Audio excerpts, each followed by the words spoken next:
Heartbeat Alaska would like to thank the following sponsors for making our show possible.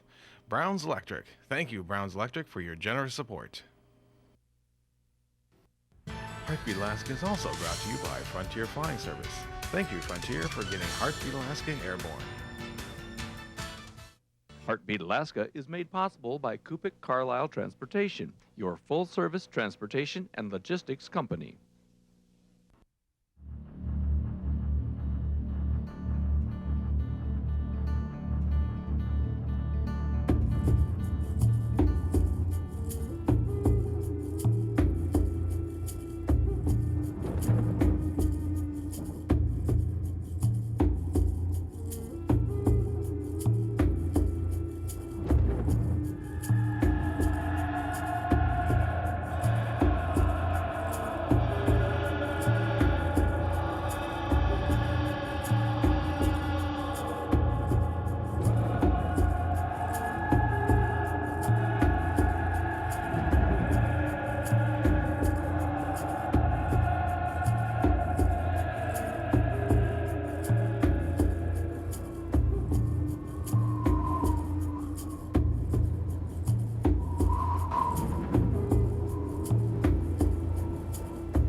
Strength.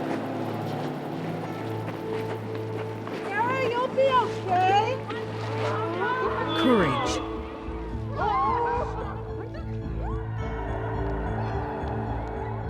Determination.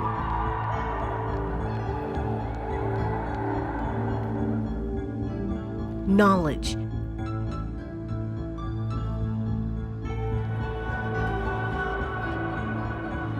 And the ability to work together as one. These are all values and traits of America's native people, from days long gone but never forgotten to present-day life. Our people remain true to our culture, true to our heritage, taking from the land and sea what we need to survive, while respecting God's creation and making sure that these resources remain abundant and cared for, so that future generations may continue the traditions of our native ways.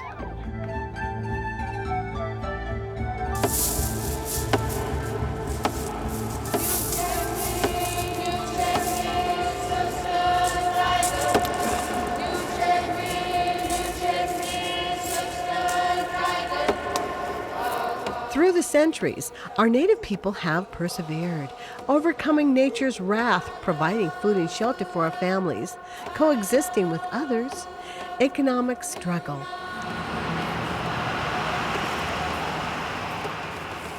And now, today, our people face a new dilemma, one that threatens a way of life that we have learned over the years, one that threatens our very existence.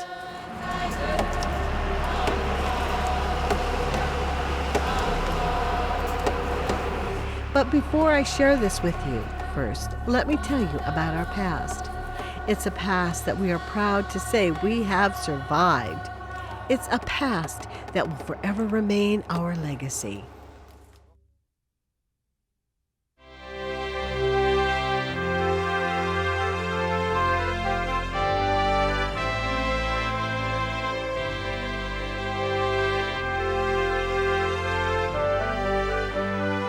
There was once a time when this great land belonged to us. Our people shared the bounties of the land. We took care of each other and made sure no one went without. We traded goods amongst our tribes, helped each other to hunt and gather food. We also waged war against each other. But overall, we were living examples of a peaceful people. But our life would soon change as explorers crossed the great seas, searching for uncharted territory. In 1804, the Tlingit natives of Alaska would be forced from their lands by Russian settlers, many dying at the hands of these overseas intruders.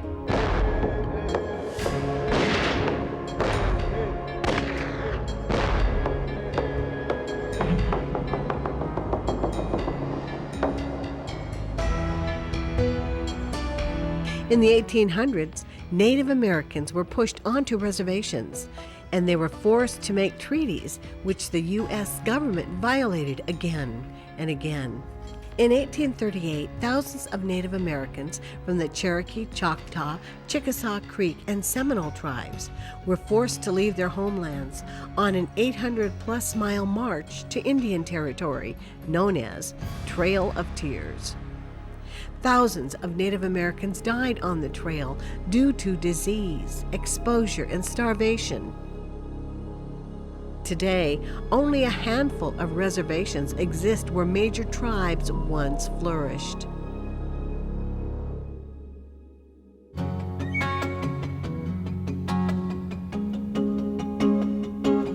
With the discovery of oil in Alaska came the politics of the Western culture, laying claim to thousands of acres of native lands. It was this point in time that we Alaska Natives would put our foot down and say, enough is enough. This is our land. From all corners of the state, our Native people joined together and formed the Alaska Federation of Natives to protect our land and subsistence rights against the federal government who wanted only one thing: the oil beneath our resource-rich lands.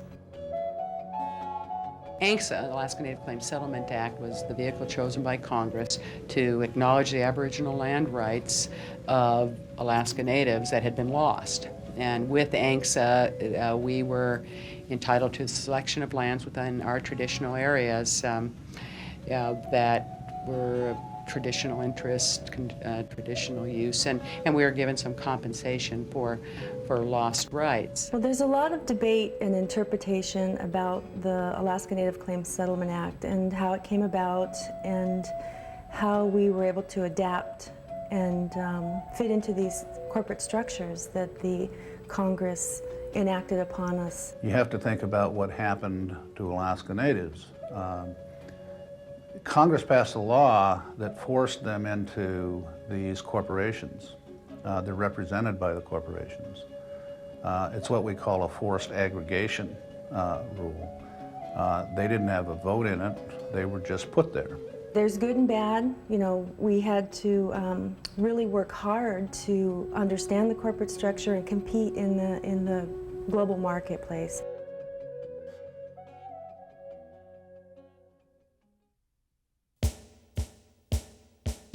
As a result of the passing of ANCSA, 13 Native corporations were formed throughout Alaska.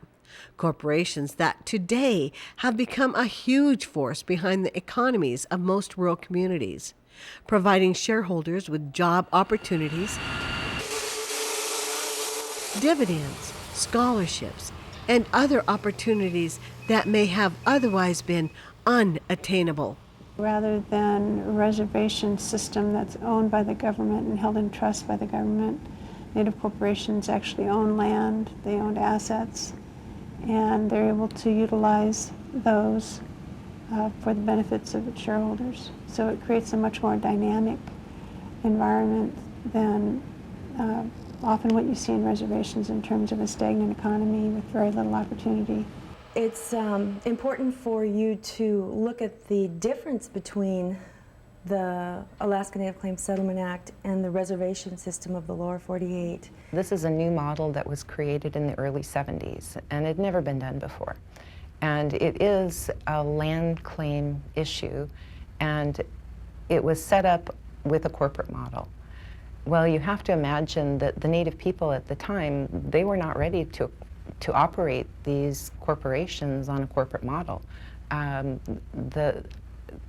We're actually still learning how to do this, and in fact it's taken 25 years to get us where we are starting to have people in the finance departments and CEOs and any number of the other departments that are involved in these corporations. We became the managers of the lands we received as part of the settlement, and the money that the government gave us.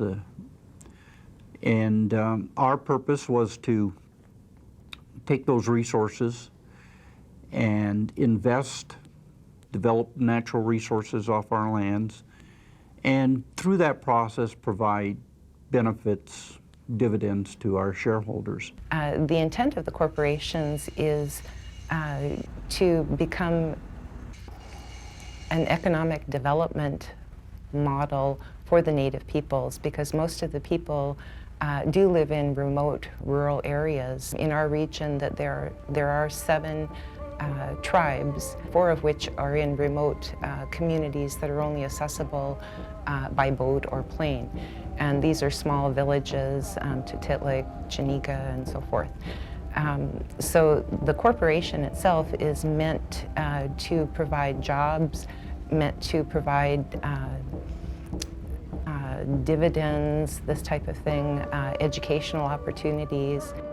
The Small Business Administration's 8A program was created in 1974 to help minority and other disadvantaged businesses to grow through a program of federal contracting preferences and set-asides.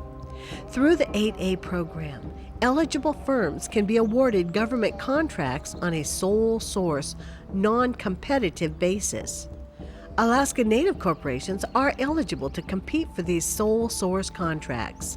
Competitive bidding on limited opportunities allows 8A contractors to gain valuable experience in various market arenas and has made Alaska Native corporations major players in the workforce market. The 8A program overall was intended to provide opportunities for disadvantaged people. And Alaska Natives are, in fact, disadvantaged people. And the benefits of Alaska Native corporations' involvement in the 8A program our beneficiaries are our shareholders.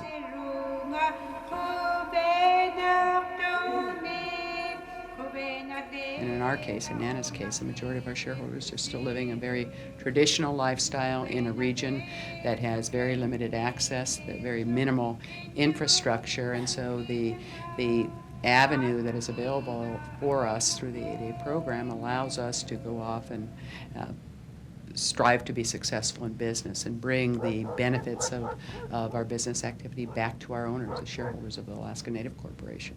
The assistance that they provide in continuing the subsistence lifestyle that the people in my village live, the dividends have helped hunters and fishers buy the supplies, the gas, the ammunition, and everything that they need to continue the subsistence harvest.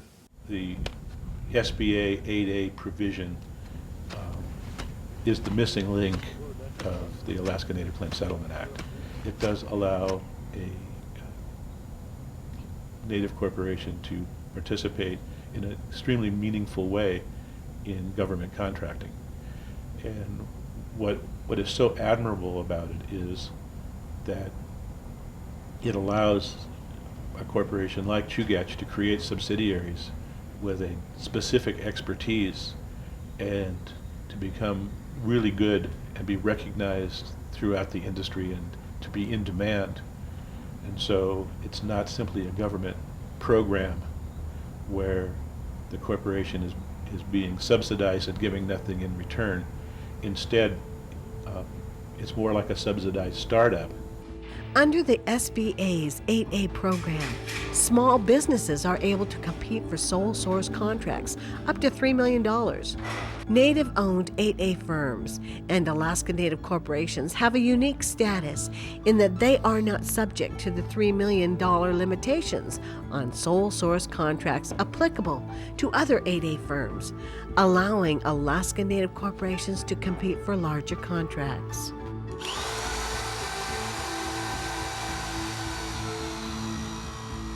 The argument arises that Alaska Native corporations should not have privileges over other small businesses, and that all small businesses should be able to compete for the same unlimited sole source contracts. But as Dennis Matrokin, CEO of Konyag Incorporated, explains, circumstances are quite different when comparing Alaska Native corporations to small businesses. What we make off of those contracts supports thousands of shareholders. Cognac, as I mentioned, about 3,500, but we have other regional corporations with over 16,000. And so that's why the program was designed this way. It's the same with the tribal corporations in the lower 48. And so if you look at it from the standpoint of the number of people we support, how many owners we have in the business, I think it's totally fair. That's not to say that maybe those smaller disadvantaged companies aren't due to have their ceilings increased somewhat, but it certainly isn't a reason to change the program as it applies to us. There are opportunities in the small business world in Alaska on federal contracting is just about non-existent in most of the areas. So therefore, if you apply what we call the aggregation rule in representing 7,000 or 10,000 Alaska Natives, there shouldn't be a cap on it of what they can do in government contracting. In the past, allegations have been made that some corporations were using 8A contracting to make a handful of shareholders rich, and that corporations were abusing privileges originally meant to benefit small businesses. There have been a number of concerns raised about ANCs participating in the 8A program and in government contracting generally, whether they're somehow receiving an unfair benefit or an unfair number of contracts. And I think the misinformation that has gone out in the media has really hurt our story because our side of the story has not gotten out.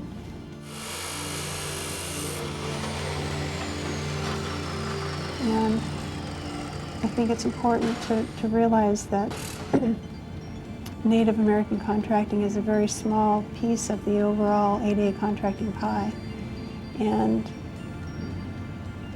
But the benefits from those same revenues benefit not individual disadvantaged individuals, but individual shareholders.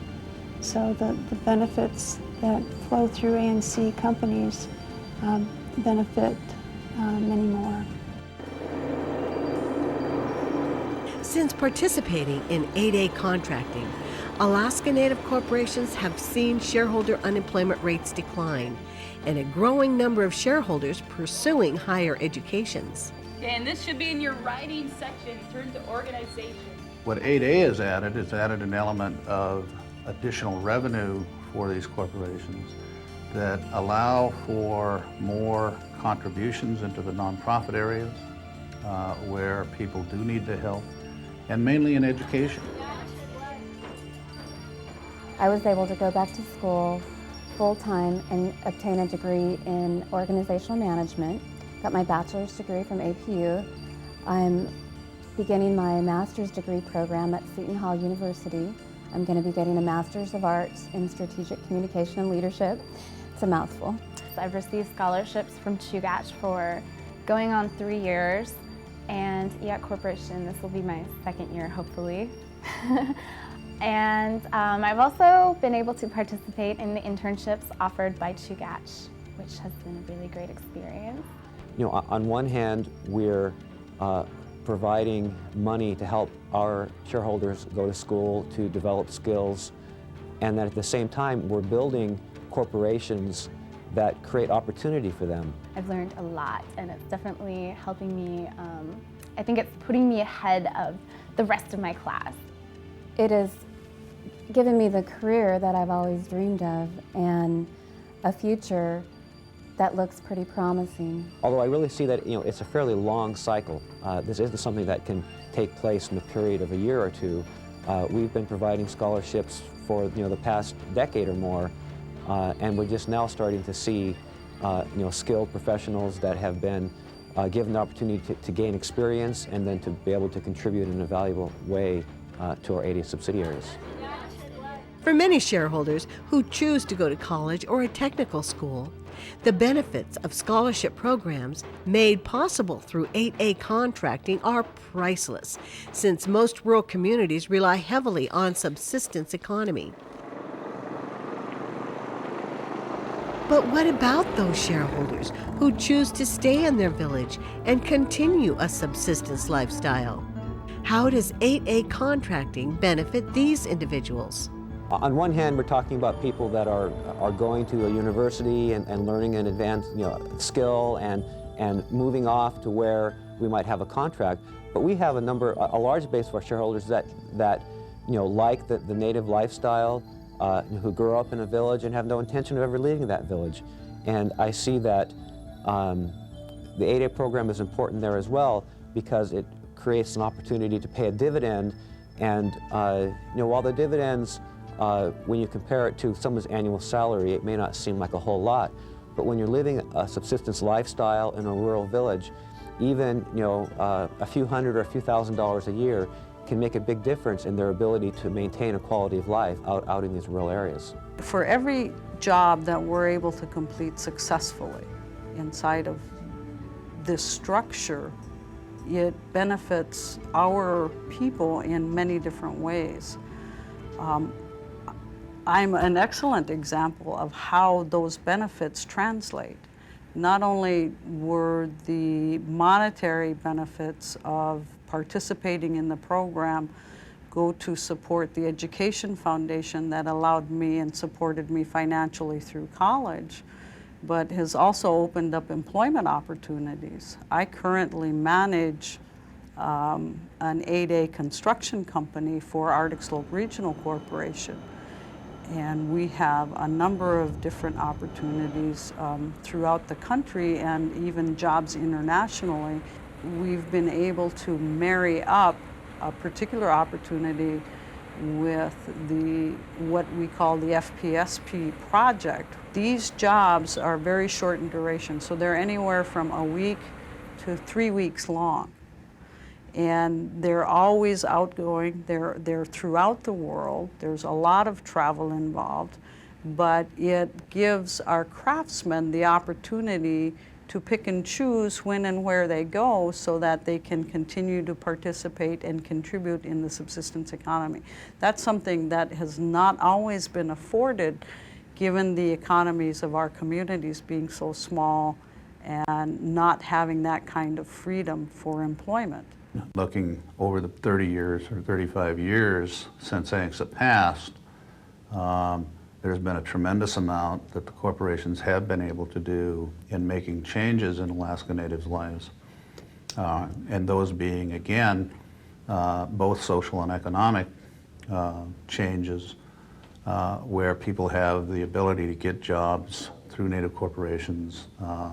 The social side, if you look at the health, the improvement in health alone, today the health nonprofits that are out there are pretty much on their own. They stand alone and they're doing very well, and they cover most of Alaska. Social programs in job placement, the housing programs that go on today, the housing authorities that have been put in place, most of those were formed by and through ANCSA corporations as nonprofits. When you talk to Alaska Native people throughout the state of Alaska about their ANCSA corporations and 8A contracting, you will hear positive feedback about how life has improved throughout most of Alaska's rural communities. We have seen our unemployment rates decrease, our quality of life improve, and a huge increase in the numbers of young people pursuing a higher education. And even with all these positive things taking place, there are those who stand opposed to the unique status of Alaska Native corporations when it comes to government contracting. All of this fuss has brought national attention to ANCs and has began an investigation that is looking into the legitimacy of Alaska Native corporations' involvement within the 8A program. We welcome that investigation because I think it allows for a full open book look at this. What has troubled me is I believe there have been some very irresponsible allegations made about misuse of the 8A program by Alaska Native corporations, which is absolutely not true. We have worked very hard to establish very credible businesses delivering value service to the federal government through the 8A vehicle.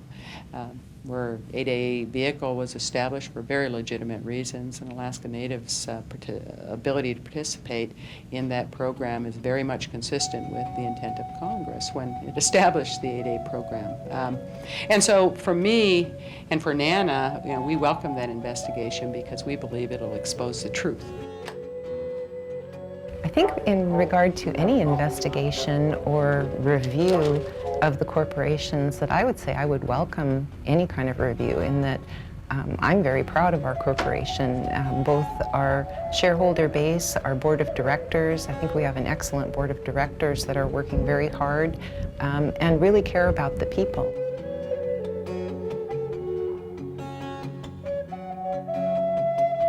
I think that the program works fine. I think that the ANC's involvement in the program and success is something new, so it's caught people's attention.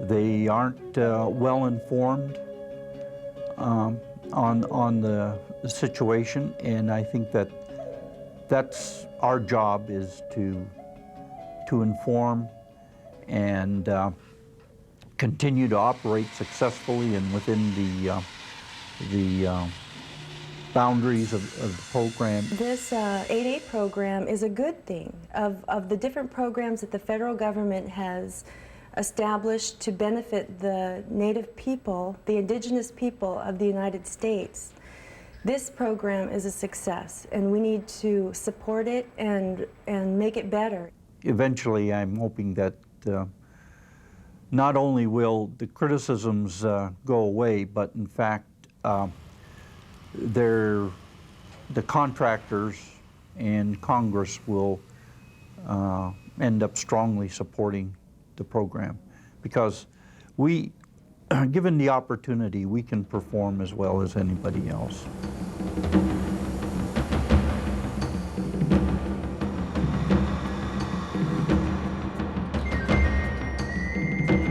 At the end of the day, in spite of criticism and controversy, America's Native Americans continue to plow industry and commerce, thanks to the benefits of 8A.